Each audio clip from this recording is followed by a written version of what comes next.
తెలంగాణ రాష్ట్రంలో 24 సంవత్సరం తర్వాత ఎవరైతే రిటైర్ అయ్యారో వారందరికీ ఇప్పటి వరకు రాష్ట్ర ప్రభుత్వం వాళ్ళ పెన్షనరీ బెనిఫిట్స్ ఇవ్వటం లేదు. వారు దాచుకున్నటువంటి ప్రావిడెంట్ ఫండ్ కూడా ఈరోజు వరకు ఇవ్వటం లేదు.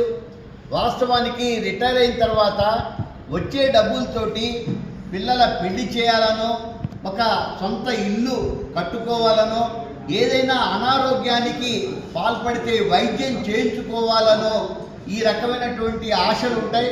కానీ దురదృష్టం, ఆ ఆశల్ని నిరాశపరుస్తూ రాష్ట్ర ప్రభుత్వం ఈరోజు వరకు వారికి రావాల్సిన లక్షలాది రూపాయల పెన్షనరీ బెనిఫిట్స్ ఇవ్వకుండా మోసం చేస్తూ ఉంది. మేము అందుకనే Telangana all pensioners and retired persons association పక్షాన తక్షణమే వారికి రావాల్సినటువంటి పెన్షనరీ బెనిఫిట్స్ ఇవ్వాలని రాష్ట్ర ప్రభుత్వాన్ని డిమాండ్ చేస్తూ ఉన్నాం. ఒకవేళ ఇంకా ఆలస్యం చేస్తే ఎవరైతే పెన్షనరీస్ ఉన్నారో వాళ్ళందరం మా కుటుంబ సభ్యులతోటి హైదరాబాదులో సెక్రటేరియట్ ముందు నిరాహార దీక్ష ధర్నా చేయడానికి కూడా సిద్ధమని చెప్పేసి తెలియజేస్తూ ఉన్నాం.